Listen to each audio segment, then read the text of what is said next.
ஆண்டவரும் அருமை ரட்சகருமா இருக்கிற இயேசு கிறிஸ்துவின் ஆச்சரியமான நாமத்தில் தினமும் கர்த்தருடைய சத்தத்தை கேட்டுக்கொண்டிருக்கிற என்னுடைய பிள்ளைகளை வாழ்த்துகிறேன், ஆசீர்வதிக்கிறேன். நீங்கள் ஆசீர்வதிக்கப்பட்டவர்கள். இந்த நாளிலும் கூட கர்த்தர் உங்களை பார்த்து தீர்க்க தரிசனமாய் சொல்கிற ஒரு வார்த்தை, இன்று உன் வழி வாய்க்கும்னு என் தெய்வம் உன்னை பார்த்து தான் பேசி கொண்டிருக்கிறார்.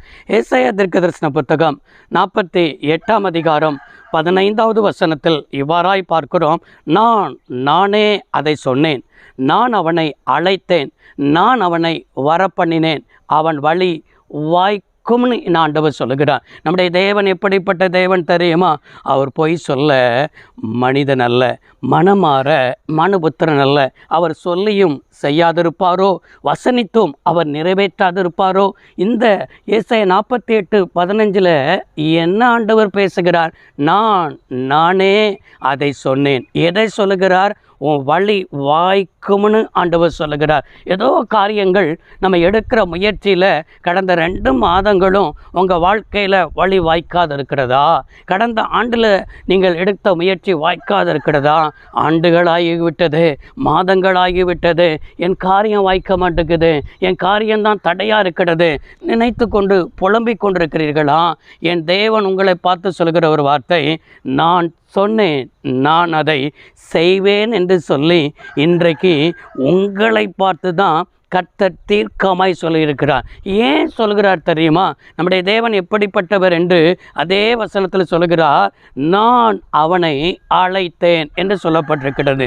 நம்முடைய தேவன் தானே நம்மளை அழைத்தார். ஒருவனாயிருந்த ஆபிரகாமை ஆண்டவர் அழைத்து அவனை ஆசீர்வதித்து அவனை பெருக பண்ணின கர்த்தர், அதே போல உங்களையும் உங்கள் கிராமத்தில் நீங்கள் மட்டும்தான் இயேசுவை ஏற்றுக்கொண்டிருக்கலாம். நீங்கள் இயேசுவுக்கும் உங்களுக்கும் சம்பந்தமில்லாமல் வாழ்ந்து கொண்டிருந்ததன உங்கள் வாழ்க்கையை இயேசு தேடி வந்து உங்களை ரட்சித்து உங்களை அழகு பார்த்து உங்களை உயர்த்தி இருக்கிறார். ஆனால் உங்கள் கிராமத்தில் உள்ளவர்கள் எல்லாரும், இல்லை உங்களை சுற்றிலும் இருக்கிற எல்லாரும் உங்களை பகைக்கிறார்களா?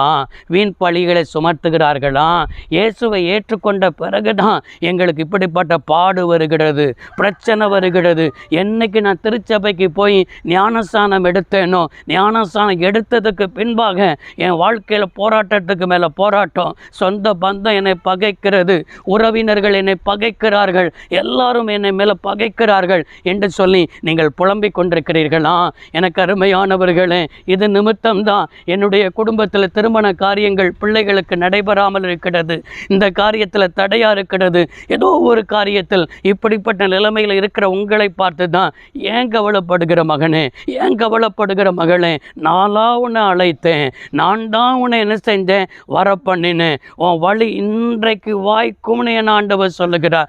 சொந்தங்கள் உன்னை கைவிடலாம், உறவினர்கள் உன்னை கைவிடலாம், பெற்றோர்கள் உன்னை கைவிடலாம், ஆனால் பரலோக தேவன் உன்னை கைவிடுவாரா? பரலோக தேவன் உன்னை விட்டு விலகுவாரா? உன்னை எப்பொழுதும் கைவிடாத தெய்வம், உன்னை எப்பொழுதும் உன்னை உள்ளங்கையில் வரைந்து வைத்திருக்கிற தேவன், அவர்தான் சொல்லுகிறார் உன் வழி வாய்க்கும் என்று ஆண்டவர் சொல்லுகிறார். இதை எத்தனை பேர் அப்படியே விசுவாசிக்கிறீங்க? ஆமாம் ஆண்டவரே, நாங்கள் விசுவாசிக்கிறோம் ஆண்டவரே, உண்மை நாங்கள் நம்புகிறோம் ஆண்டவரே, இன்று எங்கள் வழி வாய்க்கும்னு அப்படியே ஆமேன்னு சொல்லுங்க.